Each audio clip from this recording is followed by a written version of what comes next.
कल शाम से आप लोग एक शब्द है जिसका बार बार प्रयोग देख रहे होंगे अलग अलग समाचार चैनलों में, टाइम कैप्सूल। टाइम कैप्सूल को लेकर बहुत सारी न्यूज़ आप देख रहे होंगे कि वास्तव में न्यूज़ जो है वह यह है कि जो श्री राम मंदिर अयोध्या में निर्मित किया जा रहा है उसके इनॉग्रेशन होने वाला है 5 तारीख को, और कहा यह जा रहा है कि इसके नींव में काफ़ी गहराई में एक टाइम कैप्सूल को रखा जाएगा, और यह टाइम कैप्सूल वास्तव में 2000 फीट की गहराई पर कुछ रखा जाएगा। इसके बारे में अयोध्या श्री राम मंदिर निर्माण के लिए जो ट्रस्ट बना है उसके एक महत्वपूर्ण सदस्य ने जानकारी दी है। तो ये क्या होता है टाइम कैप्सूल, क्यों रखा जा रहा है श्री राम मंदिर के नीचे, क्या इसके पहले के कुछ एक्सपीरियंसेस हैं हमारे पास जहां ऐसा रखा गया हो, और इसके साथ साथ हमें यह भी देखना है कि क्या वैश्विक स्तर पर भी क्या ऐसी घटनाएं होती रही हैं, और इसका कंपोनेंट क्या होता है, किस तरीके से इसको बनाया है, इसकी क्या व्यवस्थाएं होती हैं। इन सब के बारे में आपके मन में एक सामान्य से प्रश्न उठ रहे होंगे। तो इन प्रश्नों के समाधान के लिए ही हम यह वीडियो लेकर के आए हैं। नमस्कार, स्वागत है आपका प्रिपेयर आईएएस कोचिंग में, और मैं हूं डॉक्टर पंकज मिश्रा। मैं आपको इसके बारे में एक छोटा सा ओवरव्यू देना चाहता हूं टाइम कैप्सूल के बारे में। तो टाइम कैप्सूल जो है वो वास्तव में जो निर्णय लिया गया है श्री राम मंदिर के नीचे, नींव के नीचे दबाने के लिए, वह किसी भी वस्तु, स्थान, इतिहास, समाज या व्यवस्था के बारे में एक आधिकारिक जानकारी देने के लिए, या उस व्यवस्था, उस समयकाल में, उस समय अवधि में जो सामाजिक, आर्थिक, राजनीतिक या दशाएं रही हों उनके बारे में जानकारी देने के लिए बनाया जाता है। जैसे श्री राम मंदिर वाला जो टाइम कैप्सूल है उसमें कहा जा रहा है कि श्री राम मंदिर आंदोलन से जुड़े हुए सभी ऐतिहासिक तथ्यों, मंदिर से जुड़े हुए निर्णयों, उनकी सभी घटनाओं के बारे में समस्त जानकारियों को श्री राम मंदिर के नीचे इस टाइम कैप्सूल के अंदर रखा जाएगा। ठीक है, वास्तव में ऐसा नहीं है कि इससे पहले कभी ऐसा हुआ नहीं है भारत में। इसके पहले भी ऐसा किया गया है, और इसके पहले अगर हम देखें तो लाल किले के नीचे टाइम कैप्सूल की एक न्यूज़ बहुत पॉपुलर हुई थी इंदिरा गांधी के समय में। आईआईटी कानपुर ने अपनी जर्नी के दौर में इसको अपने यहाँ दबाया है ज़मीन के नीचे। इसके साथ साथ और भी कई देश हैं और भी कई इंस्टीट्यूट हैं। कानपुर का ही एक एग्रीकल्चरल इंस्टीट्यूट है, वहाँ पर भी ऐसा किया गया है। कुछ देशों में इसे पाया भी गया है टाइम कैप्सूल को, जिसके बारे में भी मैं आगे आपको जानकारी दूंगा। ठीक है, तो यह टाइम कैप्सूल जो है यह अलग अलग तरीके से अलग अलग समयावधि में हमेशा हमारे सामने आता रहा है। ठीक है, तो टाइम कैप्सूल के बारे में अगर हम भारत के इतिहास में देखें तो 1970 का शुरुआती दौर था, जब श्रीमती इंदिरा गांधी एक सफल राजनेता के तौर पर स्थापित हो चुकी थी, अपने सफलता के उच्चतम अच्छे दिनों में थी। उस दौरान एक राजनीतिक, सामाजिक प्रभुत्व की स्थिति भी थी उनको।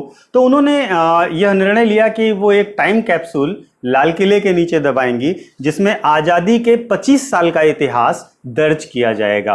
25 ईयर्स ऑफ इंडिपेंडेंस की हिस्ट्री जो है उसको हम संजो कर रखेंगे, और उसको हम टाइम कैप्सूल के रूप में मेंटेन करके रखेंगे। तो पहली बड़ी पॉलिटिकल घटना थी ये। हालांकि इसका बहुत विरोध भी हुआ था और बहुत सारे क्वेश्चंस भी उठे थे। हालांकि इंदिरा गांधी ने ऐसा किया था, और उसमें उन्होंने 25 साल का भारत का, स्वतंत्र भारत का इतिहास उसके अंदर दबाकर रखा था। इसके लिए उन्होंने भारत के historical, Indian council of historical research, ICHR, Indian council of historical research को इसका काम दिया था, और एक प्रोफेसर थे एस कृष्णस्वामी को यह काम दिया गया था। ये प्रोजेक्ट बहुत विवादित भी रहा। 1977 में जनता पार्टी की गवर्नमेंट बनती है, और जनता पार्टी की गवर्नमेंट ने ये वादा किया था अपने चुनाव के दौरान ही कि वह इस टाइम कैप्सूल को बाहर निकलवाएगी और देखेगी कि इंदिरा गांधी ने क्या इसमें लिखवाया है, क्योंकि इसमें बहुत ही लोगों को डाउट था कि क्या इंदिरा गांधी वास्तव में उचित तौर पर इतिहास लिखेंगी, या गांधी नेहरू परिवार को महिमा मंडित करते हुए इतिहास लिखेंगी। उसको खुदवा करके दोबारा निकलवाया भी गया। हालांकि इसके बारे में कोई भी जानकारी किसी भी जगह पर उपलब्ध नहीं है। कुछ समय पहले पीएमओ से इसकी जानकारी मांगी गई थी, जिसके बारे में पीएमओ ने कहा था हमें इसके बारे में कोई जानकारी उपलब्ध नहीं है।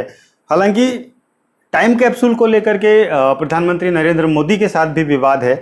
जब वे गुजरात के चीफ मिनिस्टर थे तब ये कहा जा रहा था कि महात्मा मंदिर जो गुजरात में है उसकी नींव में उन्होंने भी टाइम कैप्सूल रखवाया था, जिसमें उन्होंने अपने शासन के बारे में और अपने बारे में इतिहास को दर्ज किया गया था। हालांकि यह केवल न्यूज़ में रहा, इस पर कोई भी कंक्रीट एविडेंस या कोई भी आधिकारिक जानकारी कोई भी उपलब्ध नहीं हो सकी। तो ये इसका था। इसके सिवा जो मैंने आपको बताया आईआईटी कानपुर का, आईआईटी कानपुर ने भी अपने पिछले 50 साल के इतिहास को टाइम कैप्सूल के फॉर्म में दबा कर रखा है। उस समय राष्ट्रपति प्रतिभा देवी सिंह पाटिल थी जिन्होंने फरवरी 2010 में यह कार्य किया था, उनके हाथों से यह कैप्सूल रखवाया गया था। इसके सिवा कानपुर का ही चंद्रशेखर आज़ाद कृषि विश्वविद्यालय है जिसने भी टाइम कैप्सूल अपनी नींव में रखा है। तो इस तरीके से तमाम एविडेंस हैं भारत में जहां पर ये टाइम कैप्सूल रखे गए हैं। अभी हाल फिलहाल में अगर हम देखें तो नवंबर 2017 में स्पेन में एक वर्गोस स्थान है, उसके आसपास एक पूरा 400 साल पुराना टाइम कैप्सूल पाया गया था जो ईसा मसीह की मूर्ति के तौर पर था। ठीक है, उस मूर्ति के अंदर बहुत सारे दस्तावेज थे, उसको टाइम कैप्सूल कहा जा रहा था, और जो कि 1977 के आसपास के पॉलिटिकल, सोशल और इकोनॉमिक कंडीशंस के बारे में सारी जानकारियां उसमें दी गई थी। तो इस तरीके से दुनिया के अलग अलग हिस्सों में, और इसके सिवा कोई बहुत बड़ा एविडेंस हमारे पास नहीं है टाइम कैप्सूल का। हालांकि ये कई जगहों पर यह प्रयोग किया जाता रहा है। टाइम कैप्सूल होता क्या है, दूसरी चीज़ जो महत्वपूर्ण है जो आपको समझ आनी चाहिए। टाइम कैप्सूल वास्तव में कुछ स्पेशल एलिमेंट्स से, कुछ स्पेशल कंपोनेंट के साथ बनाया जाता है। मोटे तौर पर इसमें 3 से 4 लेयर्स होती हैं।